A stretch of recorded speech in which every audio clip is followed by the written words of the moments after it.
Hey guys, so this video is going to cover the first half of mammals. It's mammals anatomy and physiology. It's going to be the bigger of the two videos when we get into interesting mammals in the next video. But let's start talking about these guys. I've got a pet bird again, so she doesn't really qualify as mammal, and the two dogs are in the bedroom with me, and the cat is slinking around there somewhere. So hopefully the cat is not going to come attack the bird while we talk about mammals. Um, where did we come from? We can trace our origins back to about 150 million years ago. So at that time, the big dogs were around, the dinosaurs. So our first ancestors were small. They were having to compete with the dinosaurs that were found, through Jurassic, and Cretaceous. And um, our earliest mammals were very, very small. They had to compete with all those other guys. Here are all the reptiles in this group up here. And then we started moving towards the mammals over in this group. So here is our pelycosaurs that we mentioned before. And so those are these guys. So they were slightly different from reptiles. They look like reptiles, but they're reptile mammals, whatever you want to call these, reptimals. These guys, instead of having their legs go out from their body, their legs are going to go under their body like ours do. Mammals are going to have a bigger brain than the reptiles. They are going to have different musculature because we have different teeth. They lost some of the lower ribs, so a little bit different mobility there, and that we are going to maintain an internal body temperature. So this is starting with pelycosaurs. They were this group right here, and then we're going to move on to the therapsids. So our therapsid group are going to, we mentioned synapsids and who has fenestra and who didn't. Anapsa had no fenestra. Synapsids have one, and diapsids have two fenestra. So with mammals, we are going to be synapsids. Therapsids are our group where we came from. We're the therapsid. Our earliest mammals, again, they were small little guys, endotherms, so maintaining a steady body temperature. It may not be as warm as our mammals today. It may have been a little bit colder, but they were endotherms where they maintained their own body temperature regardless of the environment. They had big brains and diphodont. They have two sets of teeth, right? We have adult teeth that I've got right now, but then when we were little bitty, we had the kid teeth, our primary dentition. And those are the only two sets of teeth we get. We are not polyphodont. We're not replacing teeth all the time. And of course, mammals have hair. We have hair. So these are all characteristics that mammals had. So when we talk about the teeth, we are di, which means two. We have two sets. We have the kid set, which you can see here are all of the kid teeth. And then underneath here are the bigger adult teeth that will grow up and replace those. Here are more adult, here's the adult canines that will come down and replace the child canines. We have two sets of teeth. Other animals before that are polyphodont. They are having multiple teeth. So they lose a tooth, they grow another one. Lose a tooth, grow another one. They can continue to do this and replace them as needed, but we keep our teeth. We have a variety of teeth because we can eat a variety of foods. So we only have the two sets of teeth as mammals, but we can process lots of different types of food with those two sets. Body temperature is going to be maintained, which takes more effort. So here we got a little lizard down here, and you can see his energy level only peaks right around here, but the mouse's energy level peaks up here. So it takes a whole lot more energy coming in to maintain this lifestyle. So you got to be able to get the food that you need As a mammal, you're going to need more food than just a snake that can like eat once a month and they're fine. We need more food. We need more energy to maintain this faster metabolism, this faster body temperature. Endothermic, again, we are maintaining our steady state of temperature. We are homeotherms, and what helps us do that is the hair. We have hair, and that's going to help us maintain our body temp. Why didn't we look like more advanced mammals earlier? Because the other bigger predators were out there and they took up all the spots. The dinosaurs, the reptiles had been on the scene way before we ever evolved on the scene. So they had taken all the spots, just like we talked about. Prokaryotes were here first and it took all the spots. And then eukaryotes came around. So reptiles dominated until mammals came along.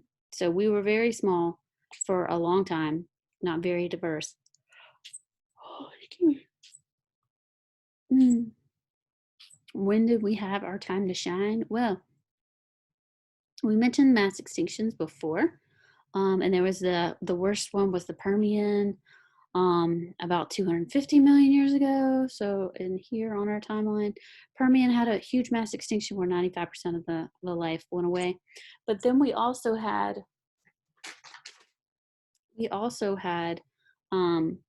the Triassic extinction here. And then at the end of the Cretaceous, right here, is the Cenozoic mass extinction event that took out all the rest of the big dinosaurs. All the classic dinosaurs that we think about, they were removed at this mass extinction event that took out the dinosaurs. So we believe that a meteor hit at about that time frame because we can see the particles left in the atmosphere in our rocks today as a layer down there.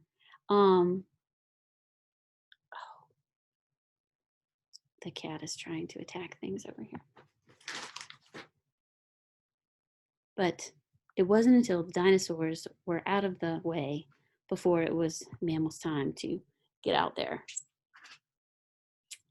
So we were little, we were small, we were furry, we could get around all sorts of places. We were endotherms, we maintained our body temperature. We were smart, we had bigger brains, we can adapt to different situations, and we have internal development of our offspring. So we're not laying eggs, except for some of us, and we'll get there. We're not laying eggs and walking away. We take care of our babies. We have mostly, for the most part, internal development of the offspring. So about 7 million years after the dinosaurs went extinct are when we started to diversify it as far as mammals. Characteristics. The first characteristic a mammal has is hair. You got hair. Mammals have hair. So we have long guard hair that protects us, and then we're going to have softer hair, fine hair, and that's these kind of undercoat hairs that you see whenever your pet is shedding. Those soft, downy, fuzzy, fluffy fur, that's the soft under hair. So there's two kinds for us, our coarse guard hairs versus the soft, fuzzy fur that, is the fine hairs on your face and everywhere else on your body, those little bitty hairs. So two types of hair. They help us maintain our body temperature. They provide us with a little bit of protection in areas that need protection. We have lots of hair. It's a main characteristic. Hairs are going to grow from the hair follicle. So this part of the hair is getting blood flow to the follicle. There's nerves that wrap around the edges of the follicle. So if somebody yanks on my head, grabs me by the hair, I feel that. If I'm trying to get a tangle out of my daughter's hair because she doesn't like to brush it, she feels it. So there's nerves at the base of the hair. Do you feel it when you cut your hair? No, because by the time it gets out of here, all this stuff up here is dead. These are all dead cells that are getting pushed up and out of the skin and growing. So this stuff is dead. By the time it gets up here, it is dead. It is nourished way down here. So hair is growing and replacing itself all the time. It'll grow, then it'll go in a dormant phase, then you'll lose that hair, and then it will start, the hair follicle will grow again and grow a new hair to replace that hair. Some hair on mammals is specialized. So some of them, like this porcupine here, use their hair for protection. Some of them are going to use, this poor pup, this poor dog is coated. He messed with the wrong thing that day. Some of them are going to use them to sense their surroundings. So my cat, who is currently trying to get at the crickets that the bird eats now, because she's grown and she's eating baby crickets now, and no, they're hungry. The cat is using his whiskers to sense his surroundings, and it helps him figure out what's going on. Sometimes hair can be used to communicate. If you see a dog whose hackles are all raised up like this, you should know to back off. I mean, this is a Rhodesian Ridgeback, so their hair always kind of looks like that. But you can see the cheetah's hair is all puffed up like this. The hyena's hair, his hackles are all up. It's a way to communicate. Makes you look bigger and scarier and badder, and hopefully the other things will back away. See, you don't go over there where the cat is. You need to stay right there. Horns. Some mammals are going to have horns. There are true horns, and there are other types of horns. There are true horns, there are antlers, and other horns. So the true horns, these guys are going to have bone underneath. So you see how there's bone hiding underneath this keratin? So these are bone. They don't ever lose these. You're going to see these on antelopes and sheep and cattle, bighorn sheep. This ibex here, they keep these. They're not shedding them and growing them back every year. These grow longer and longer the older that they are. There's bone inside, and they're surrounded by keratin. So these are true horns. Antlers are bone inside, but they shed them. So every year they come back. And if you're talking about white-tailed deer, these antlers come back every year, and they get a little bit bigger. So the older the buck, the more points that this buck has. So we can see it's this bone, it grows up out of the male skull, and it's going to be covered with velvet, all this tissue that's giving it nutrients so it can grow.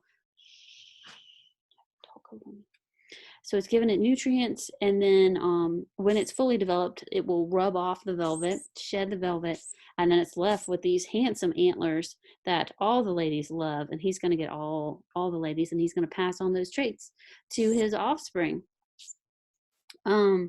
So that's how antlers are. They grow in, and then once breeding season's done, then he doesn't need them anymore, and he sheds them.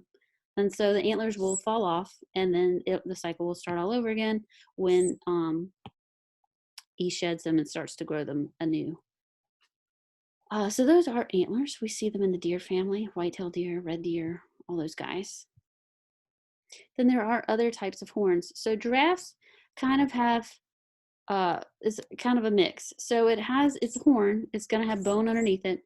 It is covered in velvet, but it doesn't shed. It doesn't shed its horns. It's just the giraffe has the horns and keeps the horns its whole life. Another type of horn, rhino horns.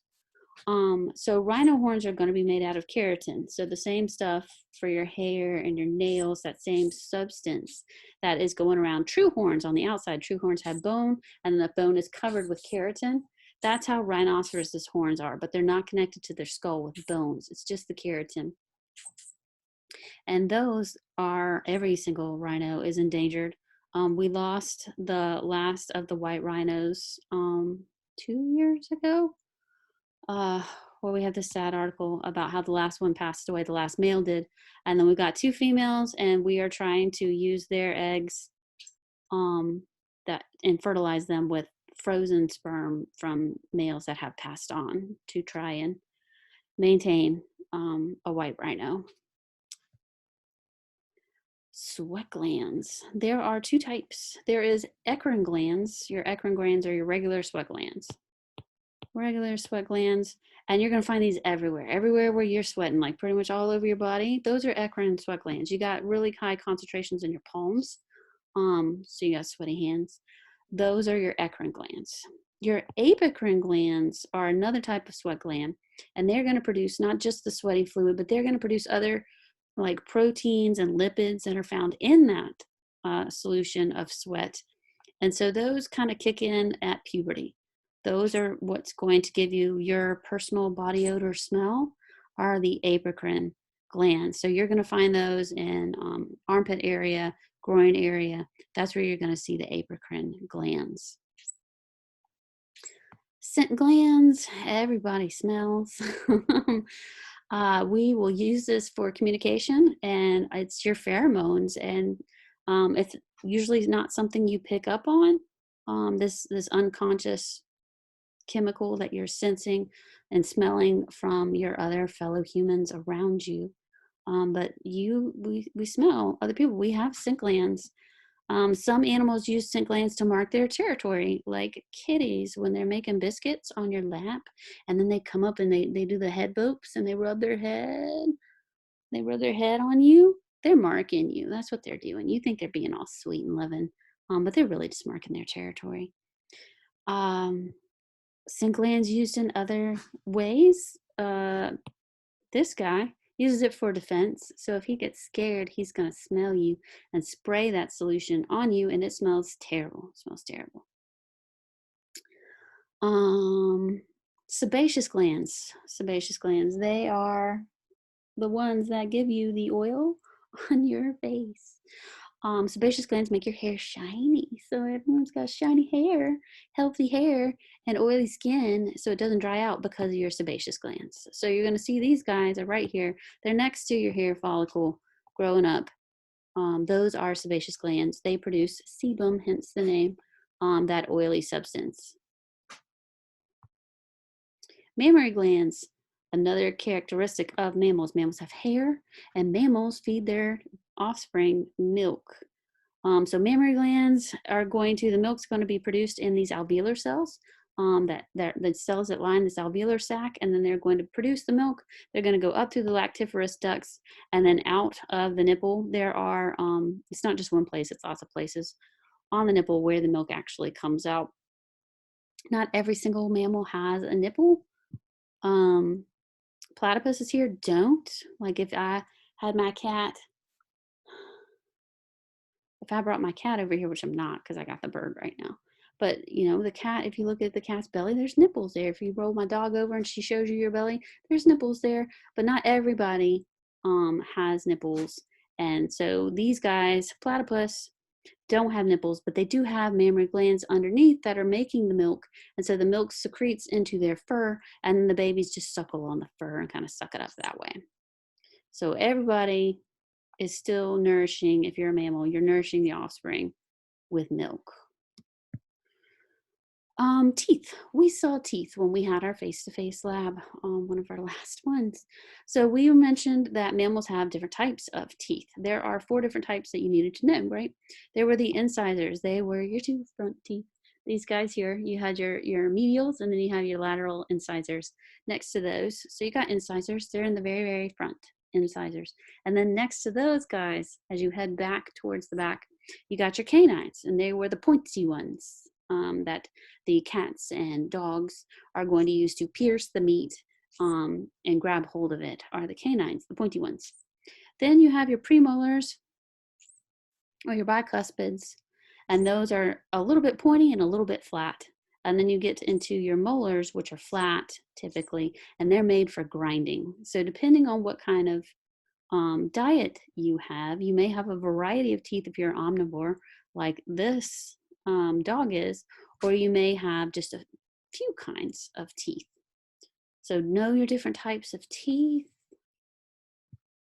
that help us with our digestive system. Here is our anatomy and physiology, where we can see our primary dentition. Again, we're diphodonts, so we only have 2 sets, primary, and then here is our adult upper and our adult lower over here.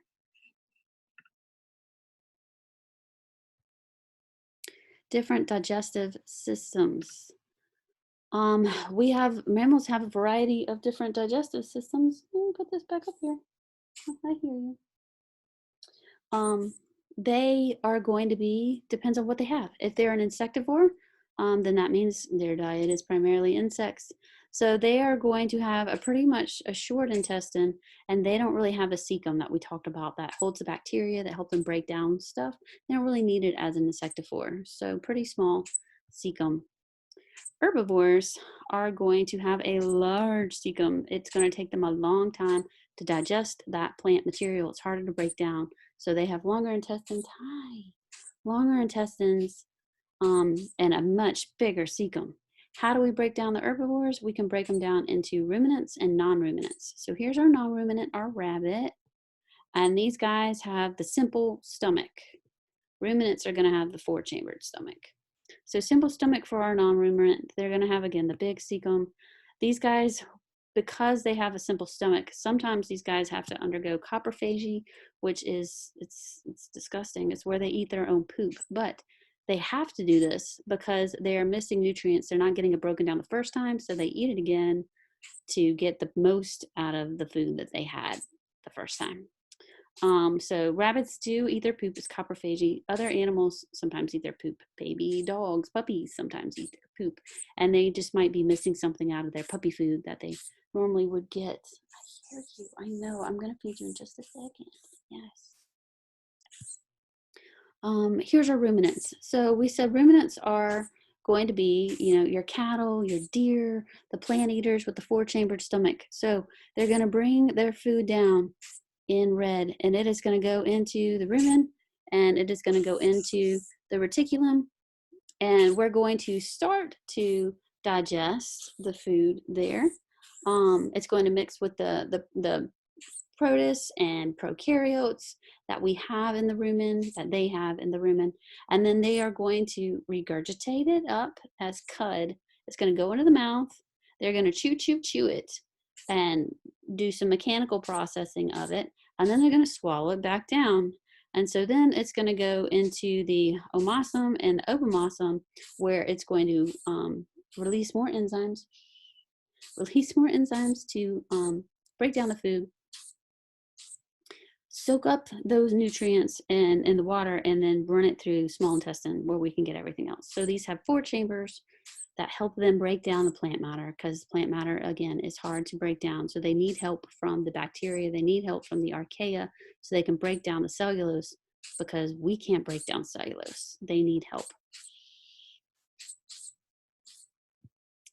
Carnivores, meat eaters. So our example is the fox. Another example would be the cat. These guys are carnivores. They're going to have a relatively short intestine and a small cecum for carnivores. Meat eaters passes through pretty fast, just like our insectivores pass through pretty fast. What about us? We are omnivores. We like meat and we like plants. We can eat everything. So we are going to have a variety of teeth in our mouth. We've got incisors, we have canines, we have premolars, and we have molars. As an omnivore, we are going to have a cecum. It's going to be kind of small compared to the plant eaters for sure, but we do have a cecum. There are other types of dietary diets out there. If you like fruit, frugivore. If you like fish and seafood, piscivore. If you've heard anybody who's a pescatarian, they don't eat meat except for fish.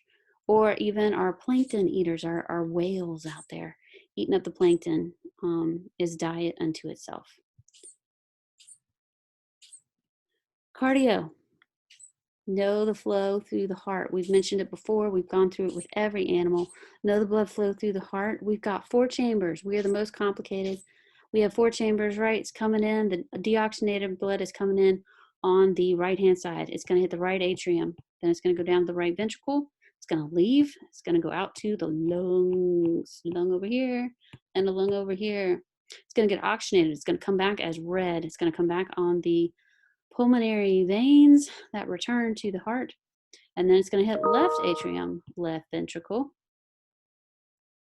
go out to the rest of the body. So know that we have four chambers. We have a four-chambered heart. We have blood pressure that is higher compared to our reptile friends. Their blood pressure is not as high. And we definitely have a double circuit. We have a circuit that goes out to the lungs, the pulmonary circuit, and then we have a circuit that goes out to the body, which is the systemic circuit. So no blood flow. There's even a, animation if you want to check it out with Khan Academy. I love Khan Academy. Oh, seriously, you're eating the crickets? My zoo is insane. When we compare the animals that we talk about with their blood cells, we said birds had the best respiratory system, and their blood cells were nucleated because the respiratory system was more efficient. Our cells are anucleated, so every one of these red blood cells don't have nuclei on them because we pushed out the nuclei in favor of more hemoglobin, which carries the oxygen. Respiratory system. We are going to have a mixed pool where the birds had a one-way track where it went in and then it went out posterior air sacs, then it went lung, then it went anterior air sacs, and then it went out. That was like a one-way track system for them. So theirs was more efficient. Ours is not as efficient as theirs. So it mixes. We're going to bring the air in. It's going to go down the trachea. It's going to branch into the bronchioles, into the lungs, and then from there, it's going to go into primary, secondary, and tertiary, and eventually end up in the alveolar sacs. Down here, where we have our deoxygenated comes in, we're going to get rid of the CO2. We're going to bring in the oxygen, and it's going to go out to the rest of the body on our pulmonary circuit. It's going to go back to the heart and then go out to the rest of the body on the systemic circuit. But pulmonary circuit goes to the lungs and back, and then bring it back to the heart. Then systemic circuit goes out to the rest of the body. Reproduction is the last part of this video. For reproduction, we have 3 different types. We have monotremes, we have metathuria, and we have euthuria. So what are monotremes? Monotremes are the crazy cool weird guys. They are going to be endotherms. They're going to have hair. They are mammals. They have mammary glands, but they look strange. They look strange. I mean, a platypus has a beak like a duck. It's got webbed feet. It's got this strange beaver looking tail. Everything about these guys are kind of unique and special.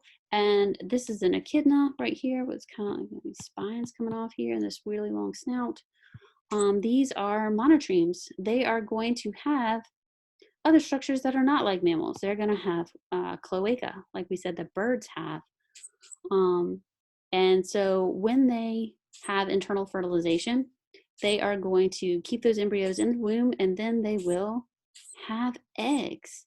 So they're going to have their eggs that they will watch after for 12 days, and then the babies hatch from the eggs. And they feed off of their mother's fur, which we said is releasing the milk in the mother's fur, and the babies suck it up off of there. Where do we find mammals? Where do we find these guys? We're only going to see monotremes in places like Australia. Where else? What other cool things do Australians have? They have marsupials. So those are our those are going to be our pouchers. They're going to have the pouch. So think kangaroos. Where do we find marsupials? Australia. But we also have marsupials spread out into South America. We have one in North America, the possum.